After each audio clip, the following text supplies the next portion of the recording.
You hear the chime and see the master caution lights. Extinguish the master caution lights.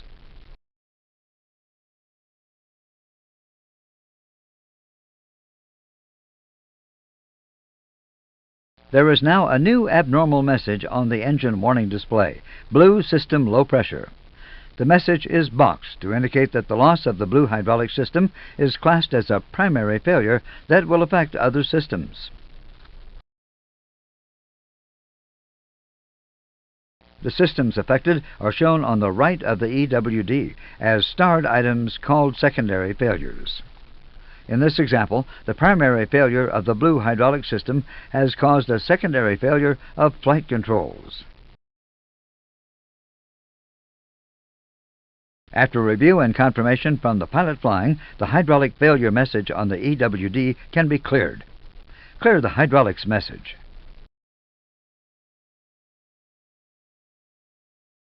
Notice that normal memos have returned on the left side of the EWD.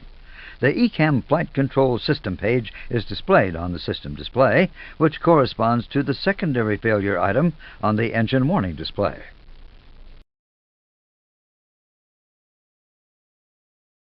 On the ECAM Flight Control page, notice that the controls affected by the loss of blue hydraulics have amber indications.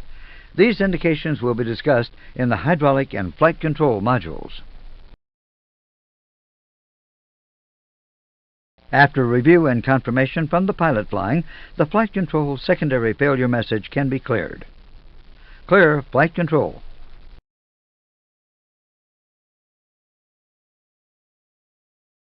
Notice that the secondary failure indication on the EWD is removed. The status page is now displayed, containing several pieces of information. The first area gives procedures to be applied for approach, landing distance factors, and other information.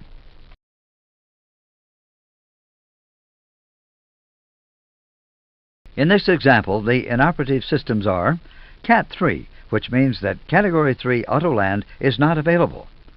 Blue hydraulic, the system was switched off during the ECAM procedure.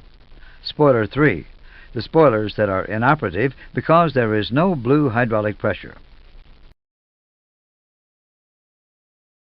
The status page is reviewed by both pilots. After confirmation from the pilot flying, the status page can be cleared. Clear the status page.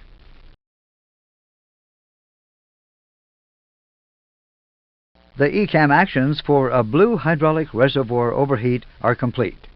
Notice that the status reminder is displayed at the bottom of the EWD, reminding you that there is information on the status page. This is important since there were approach procedures to be applied.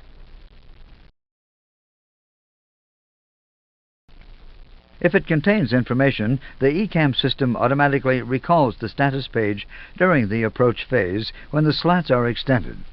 This is done so that if there are any items affecting the approach and landing, they will be presented to you at an early stage. You can see that in the example shown, there are approach procedures. You will see how these approach procedures are applied later in the course. Clear the status page.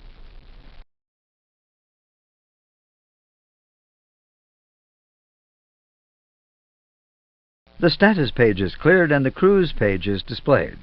ECAM complete screens normal. So far we have looked at how the ECAM system advises you of minor failures. We will now look at what happens when there is a serious failure that requires immediate action. To demonstrate this, we will use an engine fire. As before, we will not concentrate on the system failure, but on ECAM indications and procedures.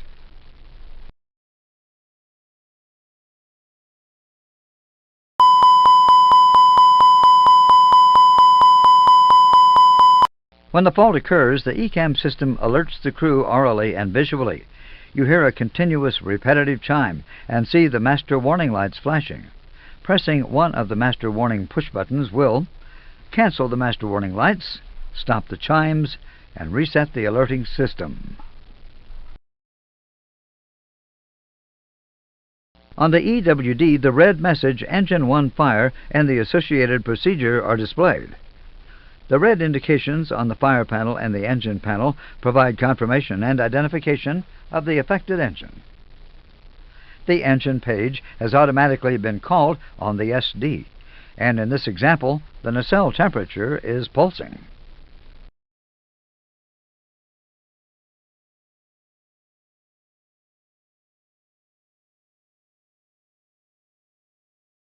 Notice that there is a red Land ASAP message on the EWD.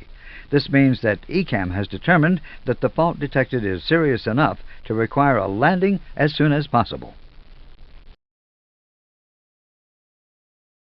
The pilot flying maintains control of the aircraft and asks you to perform ECAM actions. We will do the ECAM actions for you, starting with moving the number 1 thrust lever to idle.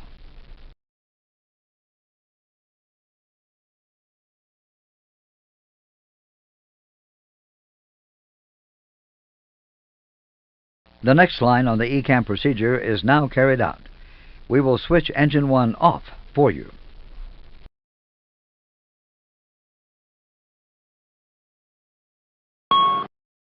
Cancel the master caution light.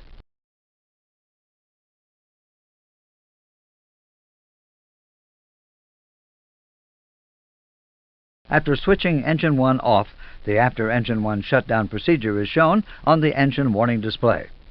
Notice that the amber caution message has appeared below the red warning.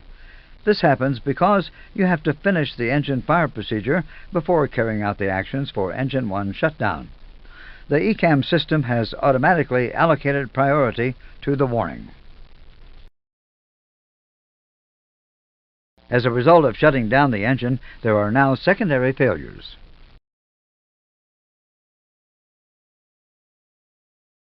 The next ECAM action is to push the engine 1 fire push button. We will do this for you.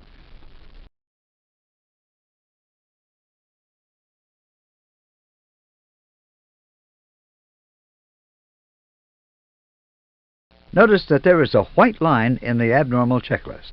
In this example, there is a delay in discharging the agent to let the engine spool down. We have paused the countdown at 10 seconds.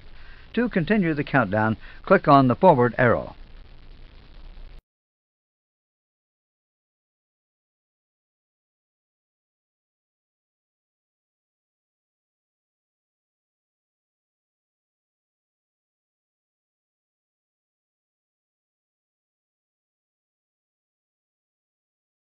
When the countdown is complete, a blue action line appears telling you to discharge the first fire bottle. We will do this for you.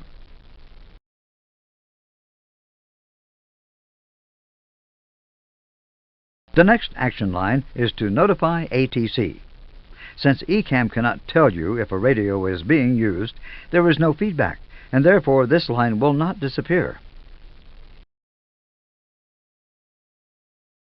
Notice that we still have a red fire indication, which means that the fire is not extinguished. Another condition line has appeared, and a second countdown automatically starts. This one is 30 seconds long.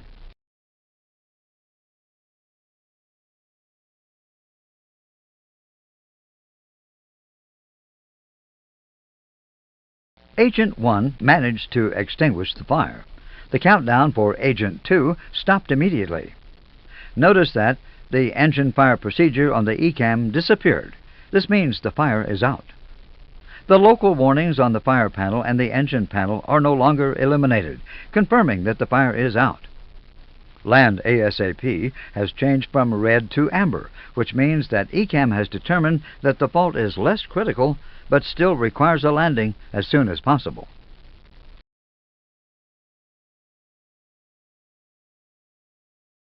The remaining steps are similar to those seen for an ECAM caution, so we will stop here.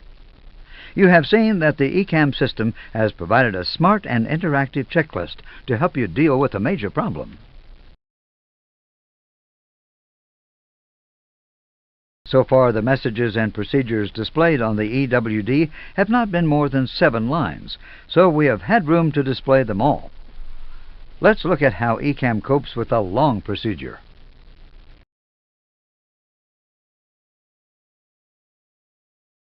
In this example of the indications for an engine fire on the ground, there is an overflow arrow to indicate that there is more information to be seen. For training purposes, we have shown the rest of the procedure below the EWD. We will complete the ECAM actions, and you will see the associated line of the procedure disappear.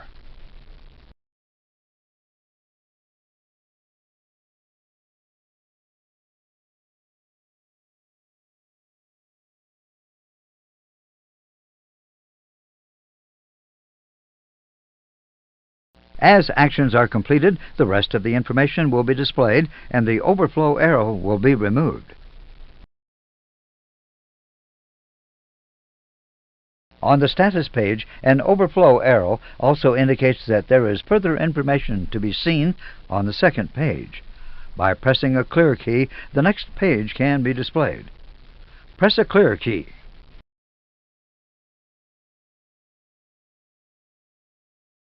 The second page of status information is displayed. Notice that the list of inoperative systems has not changed and that there is still an overflow arrow. Again, press a clear key.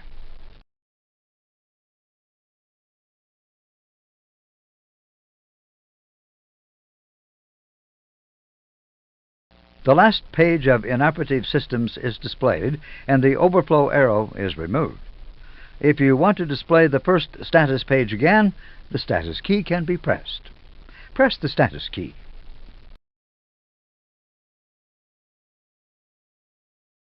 We are now back at the first status page.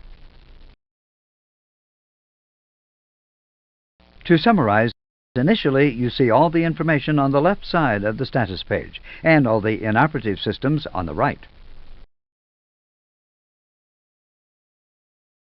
To complete this module, let's briefly look at ECAM priority. We will only use the bottom part of the engine warning display for this information. You are partway through the Engine 1 fire procedure when ECAM detects another failure. The low priority recorder DFDR fault has appeared below the higher priority Engine 1 fire and Engine 1 shutdown procedures. Unfortunately, it is one of those days, and another failure occurs.